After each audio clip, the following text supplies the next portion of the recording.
The most recent video I've watched is Morgoth on James Delingpole.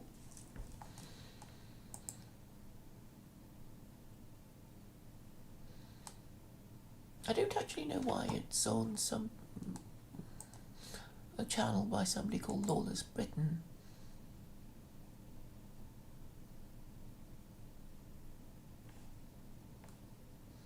Should it be on his channel, or didn't he dare have it on or something?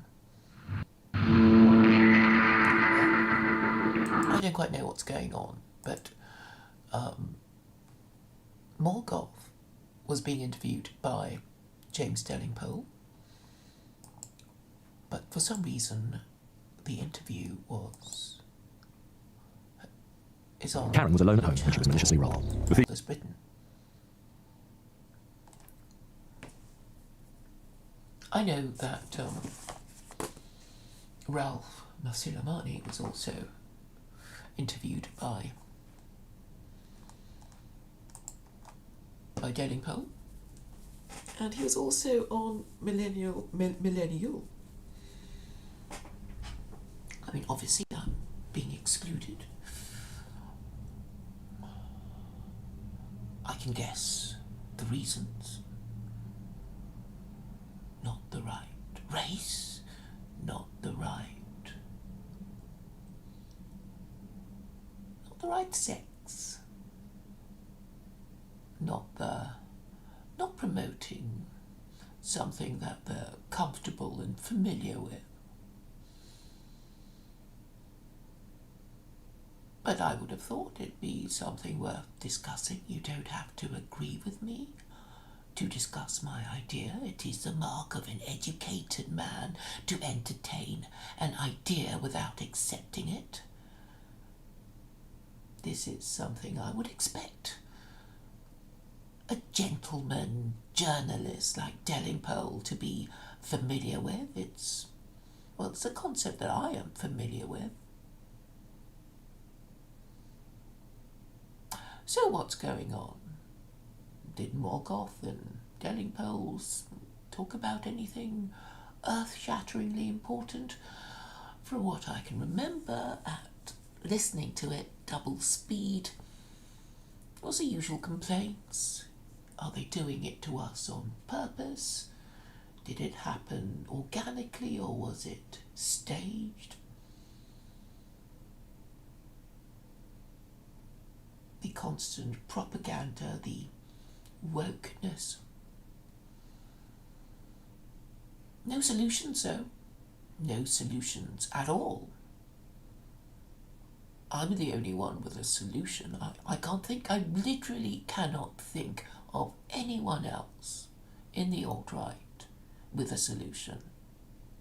Literally cannot think of anyone. But for some reason, Delingpole doesn't see fit to have me on his channel, nor do others of his ilk.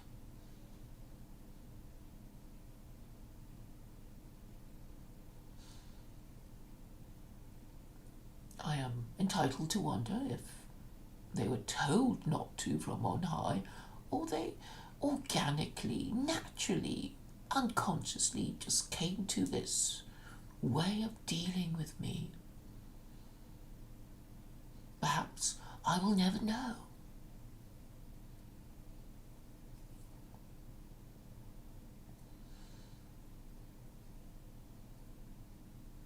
But what is the matter with these men? Aren't they familiar with the concept of political commentary?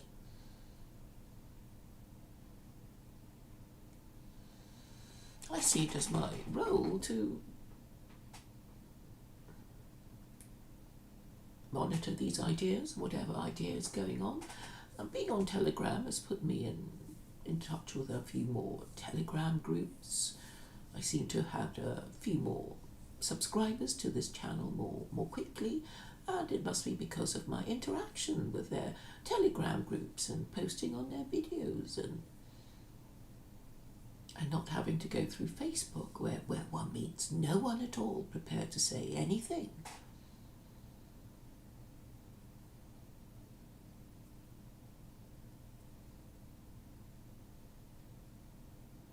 So what is a state of nationalist thought? I've come across a group called Futurism. I find it,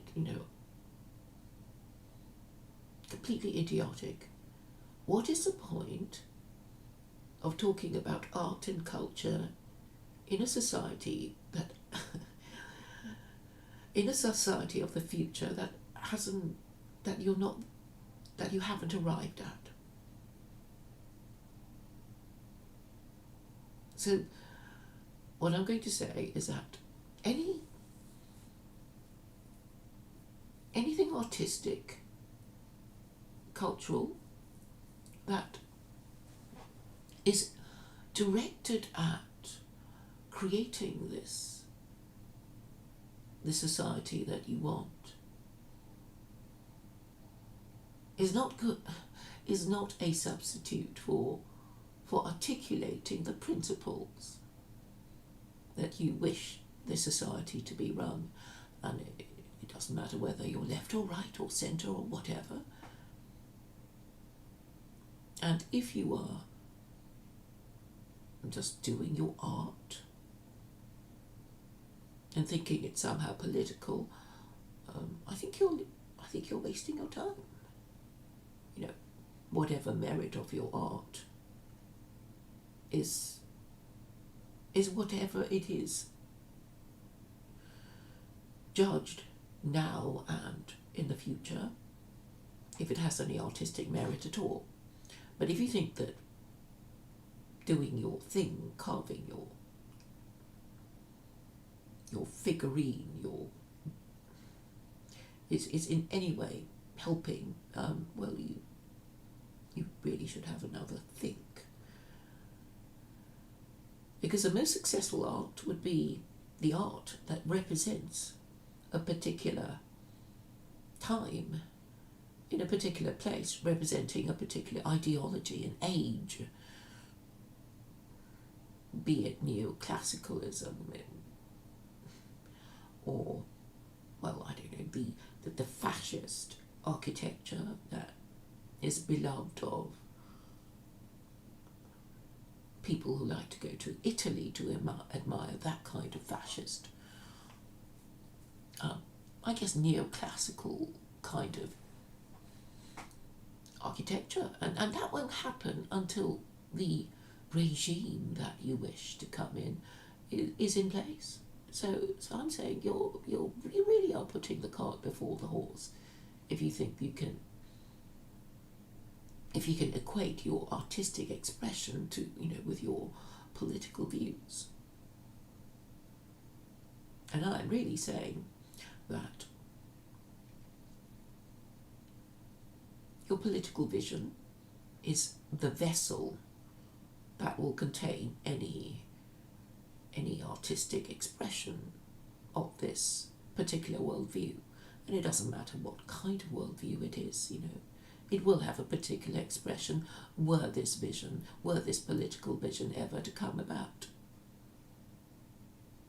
And so I cannot take seriously any artistic expressions of what you want the world to become like. And futurism in the previous century is only a cultural and artistic expression and has very little to do with politics.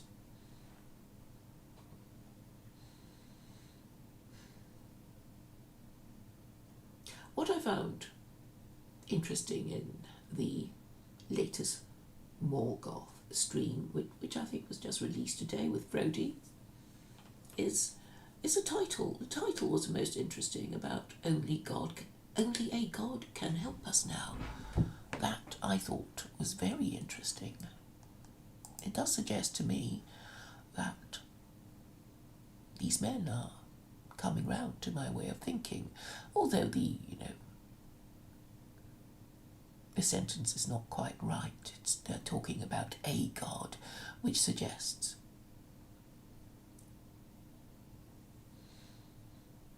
a rejection of monotheism and the presumption of polytheism.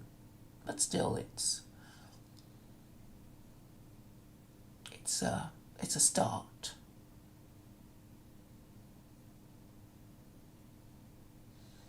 So this conversation between Morgoth and Frodi mentioned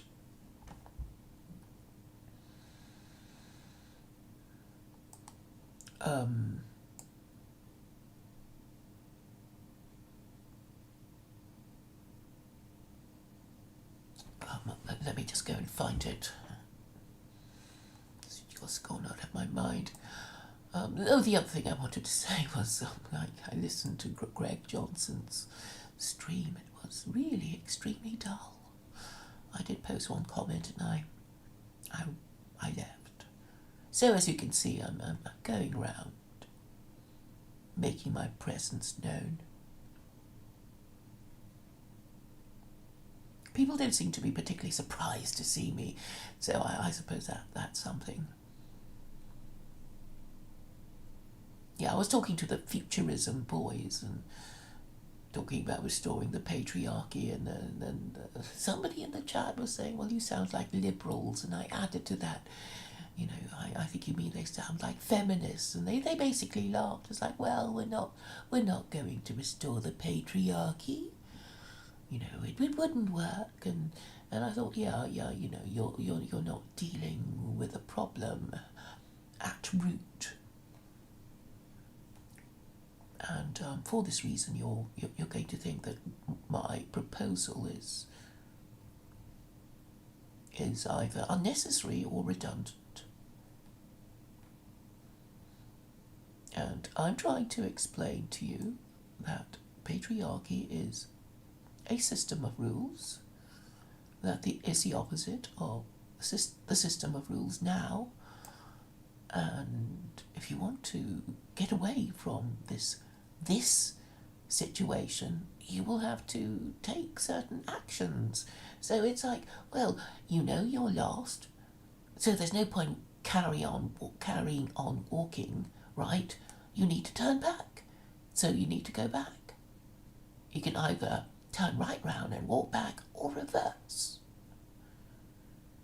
Up to you, but you have to think of going back to where you are supposed to be. Or if you took a wrong turning, obviously you have to go back to the place where you took the wrong turning in order to take the right turning. Something like that, some basic logical reasoning like that.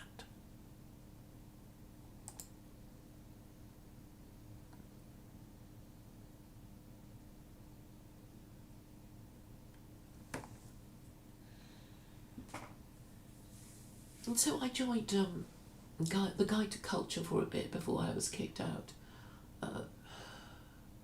They're not intellectuals, of course I knew that. So the only book that they were reviewing was some book by Kevin MacDonald and somebody called Duchesne or something like that. I know I've seen him on a video before, and I think I said a few things and he didn't like it. But I was the first person to post a comment. I thought it was dull, the book. I thought it was wrong. And then all I got was, opposition. It's like, oh, you have to read the whole book. And I thought, well, I'm not going to read the whole book, but, we can talk about the extracts that were posted, to do with the subjects. And basically there was a bit of back and forth, and I was saying, look, and then I was accused of having, hijacked the conversation, and I pointed out that nobody was even commenting on the subject until I arrived, and then suddenly all the comments about me not having read the book.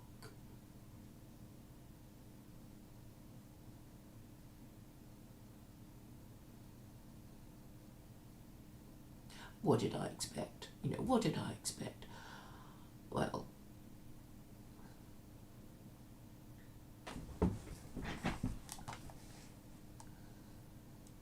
I mean, I know that people are not going to agree to agree on my views of Christianity, and their view on Christianity is just so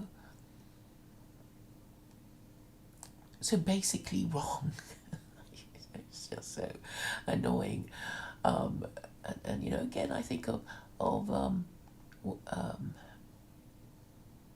it's this fox on a pizza box analogy again, and I'll tell you the story again, which is of seeing this this mangy fox cub in broad daylight trying to get at the pizza on the box that it was standing on. So it was standing on a pizza box and it was desperately trying to get at its contents, and it just didn't have the sense to step back to look at it and then flip it over. So it was fighting against its own weight to get at the pizza. And this is really the equivalent of what I see in many nationalist groups. But yeah, I know they don't want my advice. But why do I want to give it? Because I'm a kind person and I wish to lead people away from their error and disaster.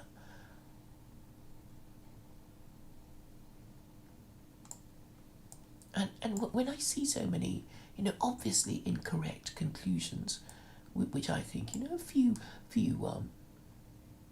sentences of explanation would quickly clear up, it's impossible because really the hostility, the stupidity is obviously too tall a wall for me to scale.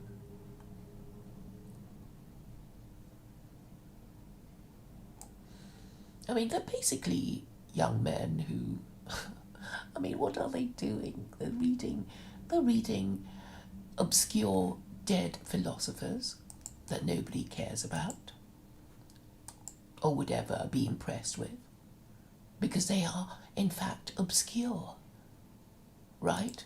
Nobody has heard of them, and even if they had, nobody takes them seriously anyway. It's like, so, okay, Aristotle said this, and Socrates said that, and Kant said another thing, and Hegel, it's like, who cares? They're dead white men.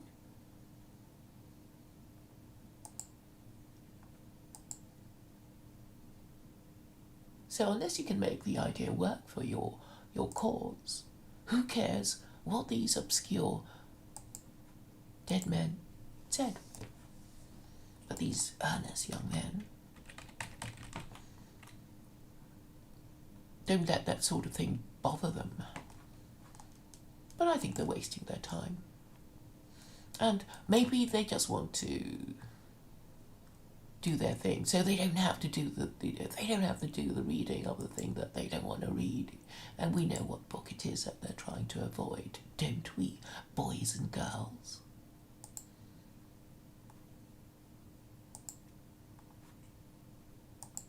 We know what book they are really trying to avoid reading.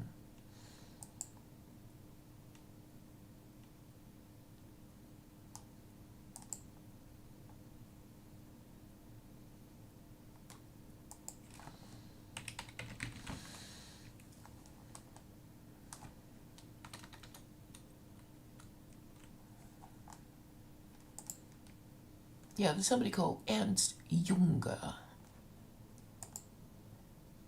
who died in 1998.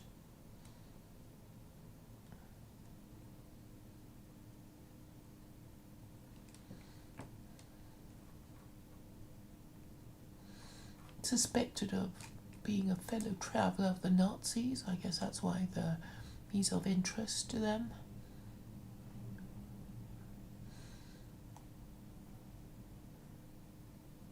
I mean, Heidegger was the only one who got away with it. He was a Nazi philosopher, and he's still quoted with some respect now.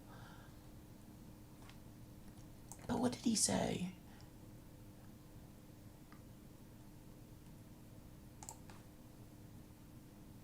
Well, he converted to Roman Catholicism before he died. I think he's a nihilist because he's mentioned in I think he influenced Max Stirner. You know, and it's extraordinary. It's like you want nationalism and you go for anarchists and nihilists. What's that all about? I mean, I know the Russians were into that sort of thing in the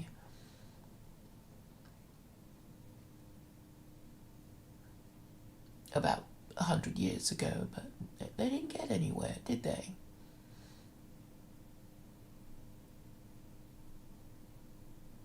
So really, it's not going to go anywhere. And you should know, really, that if you want a new ideology, it has to transcend. It has to transcend death. Or nobody will take it seriously. And certainly if you're going to look at some obscure philosopher who never really made it, he's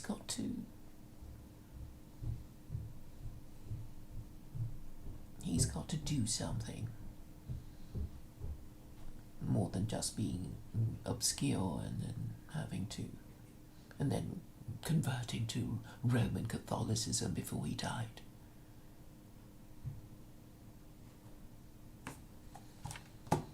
So really it doesn't make sense. It's, chaotic.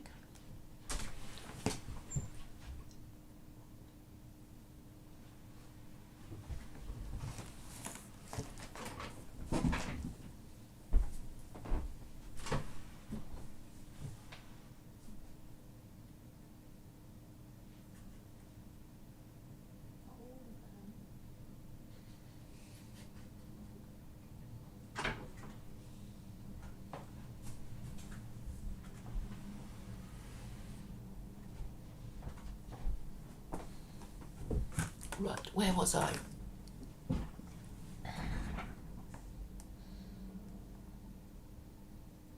Yeah, obscure philosophers that... I do wonder at these people who don't seem to have any guidance from the previous generation. Certainly not the guidance of an intellectual. Do I presume to be this guidance? Well, yes, obviously I do, but I mean, I don't expect my authority to be accepted.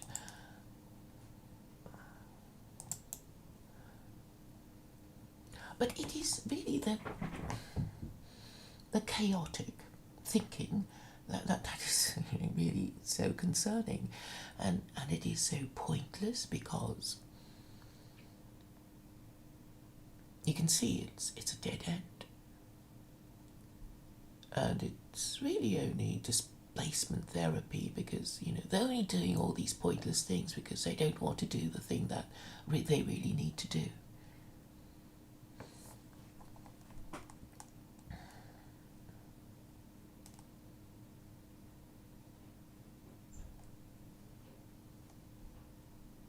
Now, I'm trying to find...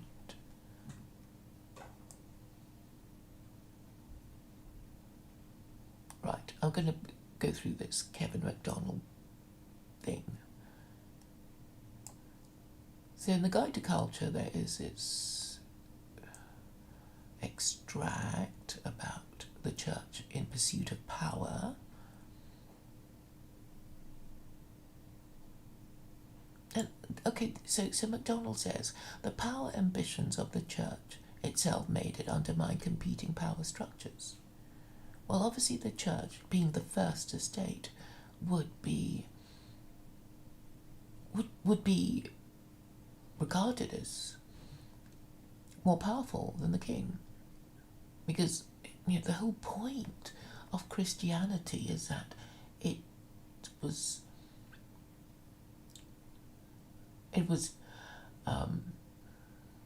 subscribed to in order to support the divine right to rule of kings. So obviously it would be more powerful than anything else because it was meant to be more powerful than anything else. So to even suggest that there was some sinister motive behind it is ridiculous.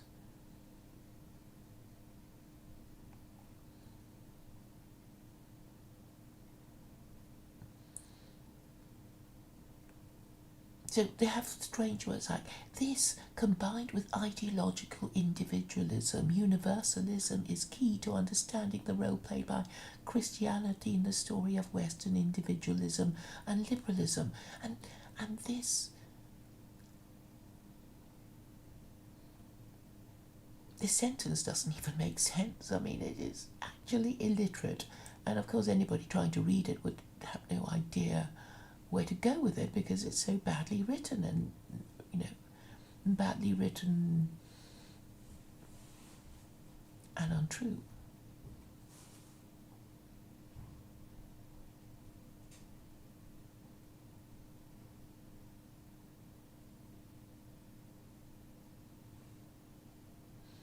And I think it's based on some conspiracy theory, probably, like the Jews did it.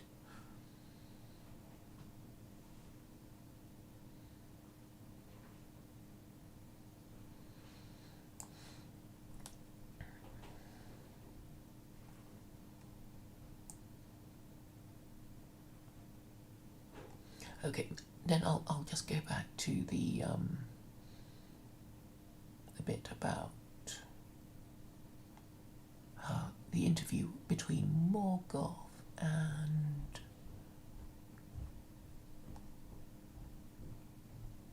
Frody, because a few interesting points arose, and it's the one today, the one where they said only a god can save us now, and that was what attracted my attention. I don't usually listen to them.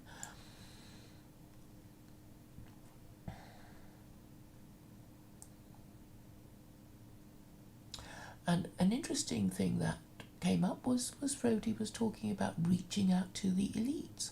So, and this I know was something Millennial Rose was talking about with Mark Collett on Millennial. I don't think this is a bad idea at all. I mean, after all, that's what I've been saying I wanted to do all along. My intention is to sell secular Quranism to the ruling classes. That's what I'm trying to do.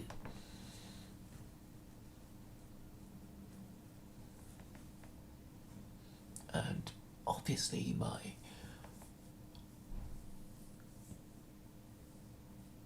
energies are directed at creating enough of an interest to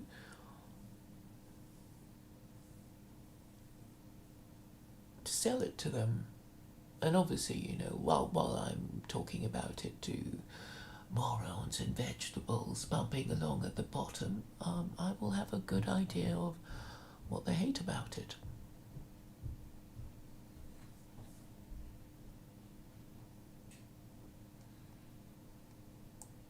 And what I need to do is, be prepared for the questions that I would be asked about, how to go about achieving certain ends. I think I've more or less got an answer to everything, and this is something that was remarked on by Diana. She did say earlier in her stream with Vincent that I thought I had an answer to everything. Unfortunately, it's not an answer that people like.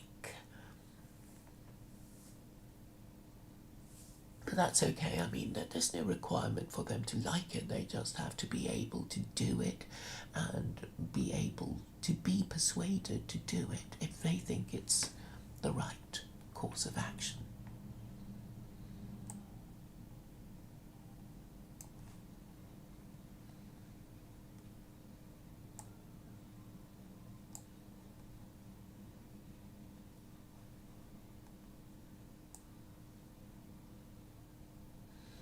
So I think there is hope in that way of getting things done, which is to say, look, we don't like the way you're governing us. We are in dangerous times. Things are very unstable. Why don't you have a listen to what we might like?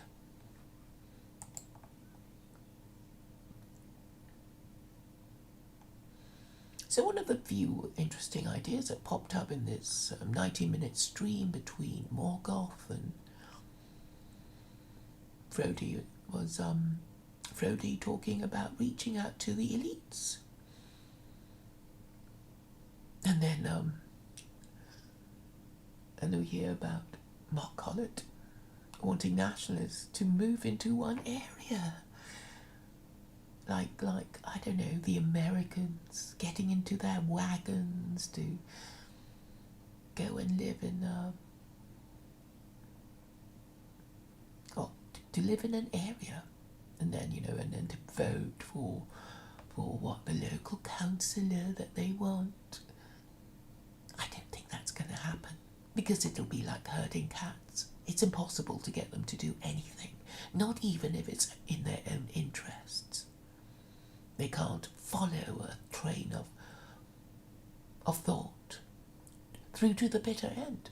They always give it up at some stage when it gets too scary or they don't like it, and they can't even hypothesize about how an argument might be true.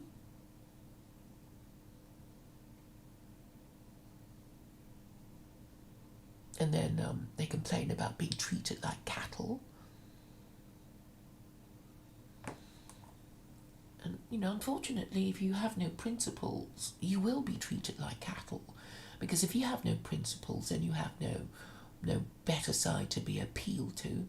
And that means that you will be persuaded through carrot or stick. You can be bribed or threatened. And that's the only way to move you, because you have no principles.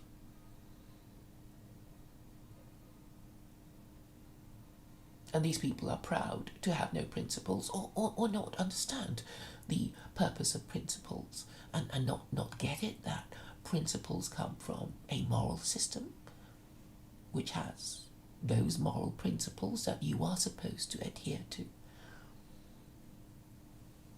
They can't be made to understand that.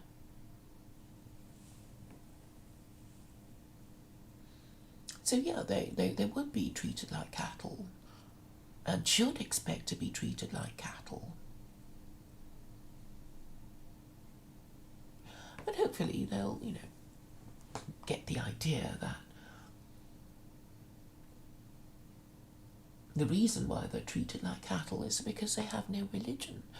And they should know this, because they're always complaining about Jews and Muslims who do have a religion by definition.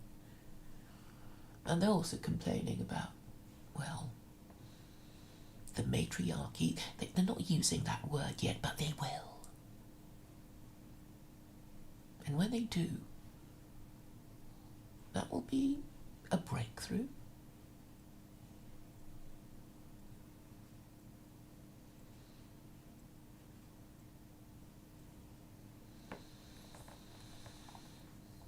I don't quite know who said only a God can save us. I think it was Heidegger, the way they were talking. Yeah, it was Heidegger who said that.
It's a long article about technology.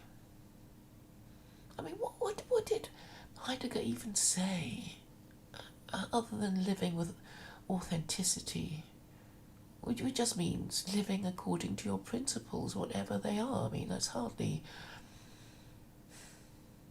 original or helpful. It's too long for me to read. Only a God can save us. Der Spiegel's interview with Martin Heidegger.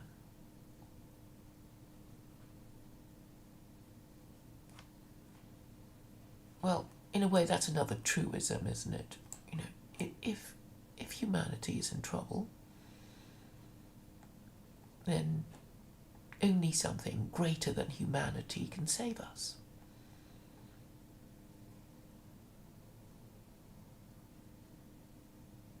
Now, Jay's in the chat, and his presence reminded me of a verse in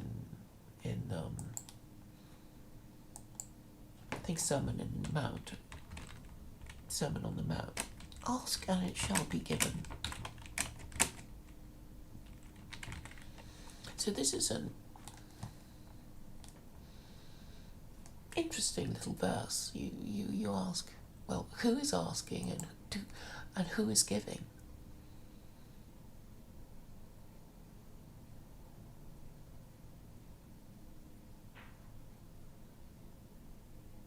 So it goes. Ask, seek, knock. Do not give dogs what is holy. Do not throw your pearls before swine. If you do, they may trample them under their feet and then turn and tear you to pieces. Ask and it will be given to you. Seek and you will find. Knock and the door will be open to you. Well, this is either, profound or just banal. For everyone who asks receives, he who seeks finds, and to whom who knocks the door will be opened. Well, sometimes it isn't.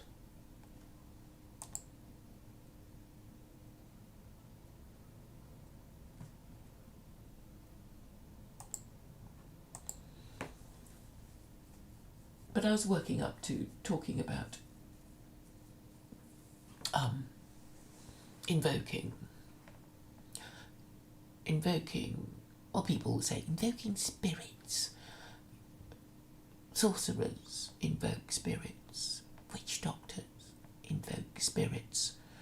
And people who don't go for these things but still believe in a higher power would be invoking, well,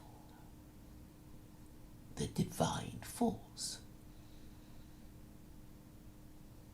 that will save humanity.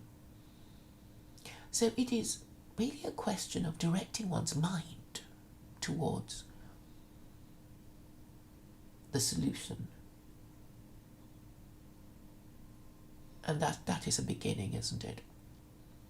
Because if when everything looks hopeless, you have to think, well, what is a bigger force than this thing that is oppressing me? It's only logical to think in that way.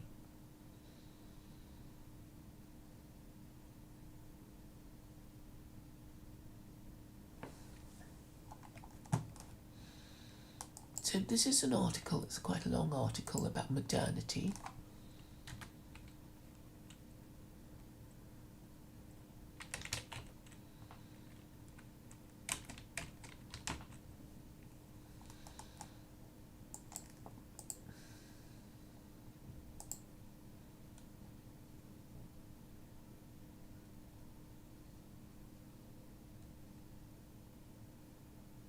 So he gave an interview that he said could only be published after his death, and that on the subject of only a God can save us. So it's a bit annoying, and then you think, well, what did he mean? And Heidegger was meant to be a Catholic,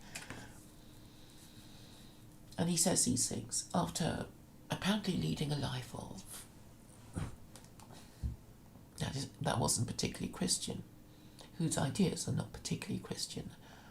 So I'm afraid the thought processes of these thinkers are not particularly helpful or coherent or profound. And I'm afraid we must turn to the Quran to give us direction, because that is from a supposedly higher power, and it would make more sense. But, obviously there will be a lot of people who will have to give up their hatred.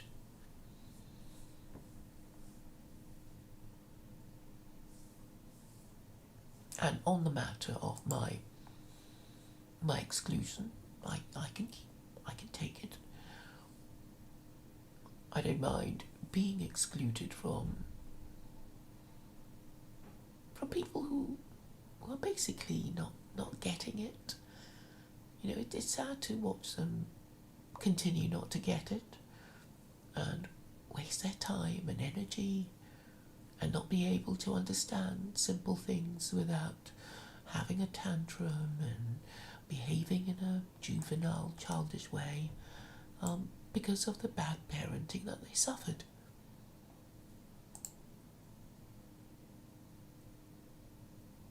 As I see, Morgoth has published something about civnats.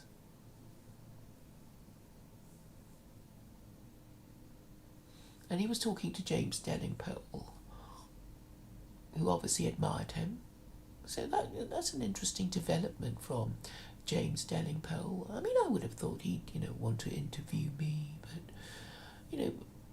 a lot of these people are, not honourable and profoundly cowardly, and, they think they can ignore something if they want to, even when they're supposed to, by occupation, consider it. But that is the horror of being dishonourable and unprincipled, and rat-like, in the case of Delingpole.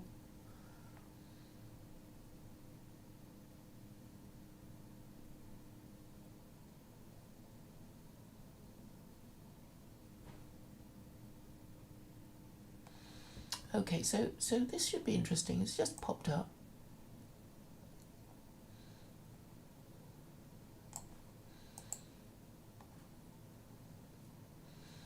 So Morgoth's review. This story of Civnats cucking on the race issue and the new LOTR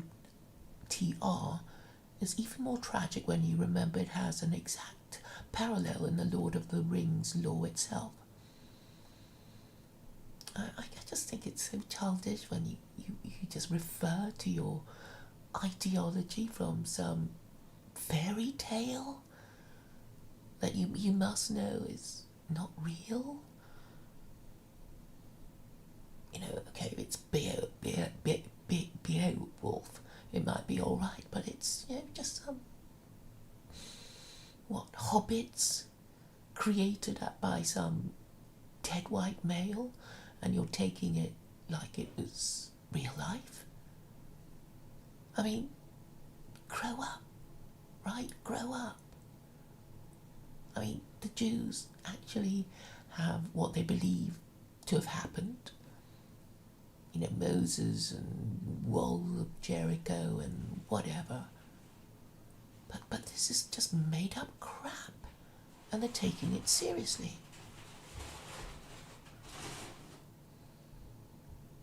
King Theoden flatly refuses to accept the severity of the situation, and this exchange takes place. Theoden, I will not risk open war. Aragorn, open war is upon you whether you would risk it or not. Civnats telling themselves a real problem with Amazon LOTR is that Galadriel is a feminist is like Theoden telling himself if it's just a few nuisance orcs plundering his lands and not a rampaging horde. Well, at least refer to a historical event instead of a fairy story.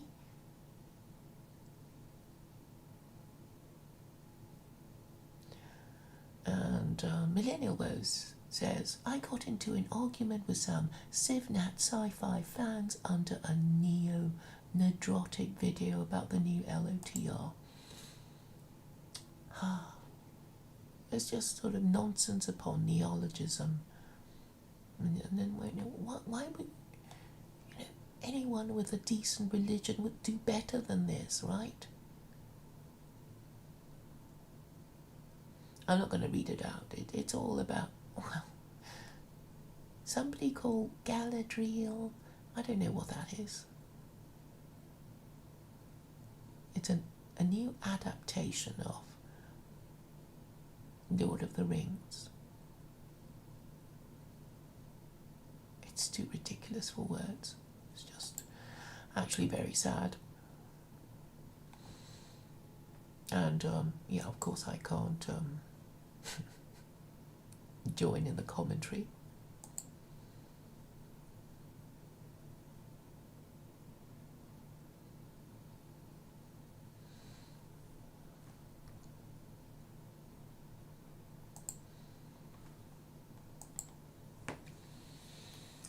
Unfortunately, I don't think Western man on his own will be able to save himself,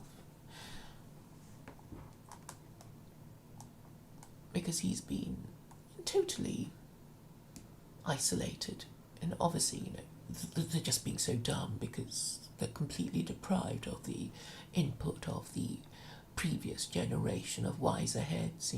They're not in touch with their fathers. So basically, they're just a bunch of lost boys moaning about some fairy tale. It is literally a fairy tale that they're talking about. Lord of the Rings. How old are these people? How old are they?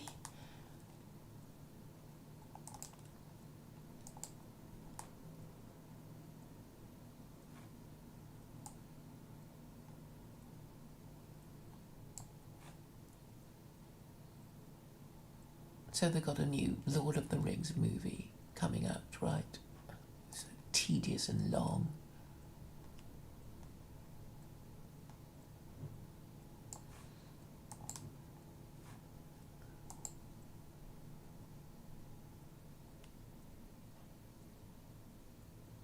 Alright, so you know what's wrong with them. They're still talking in terms of fairy stories. While Jews can go back to their Torah and their Moses and, and these people just base their beliefs on some fairy stories and fight over the narrative. And they can't have a proper conversation about what might be really wrong with them.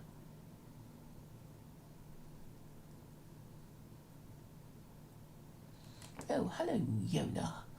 I don't know. I think it's the first time I've seen you here. I only see you on Facebook.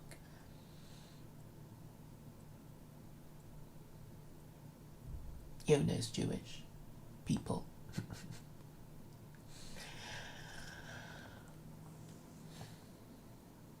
So, I'm going to sum up what I thought I said, which is that I'm being excluded for bad reasons. I can't even say it's self-serving, because it doesn't serve them at all well to ignore solutions while they have none,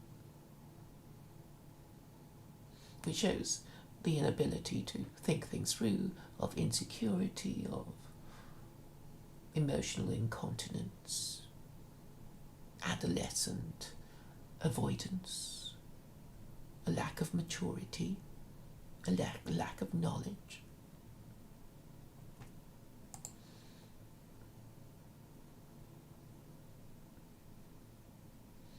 I mean, who could guide them? James Delingpole? Really? He doesn't even dare talk about the possibility that Christianity is kaput. He can't talk about these things. Probably because of who he is, that he's white and that he's male and he doesn't quite dare. And probably because he's atheist, really, deep down. He probably thinks something could be cobbled together of Christianity to make it work again, while I have a developed theory of why it all failed.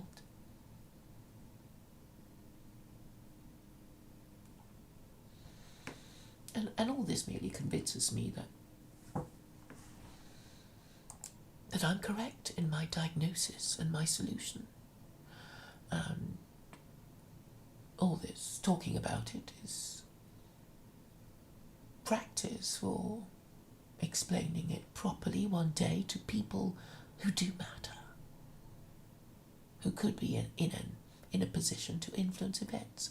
So thank you very much for listening to me ramble on. I am grateful to you for your presence, and no doubt I'll talk to you again very soon.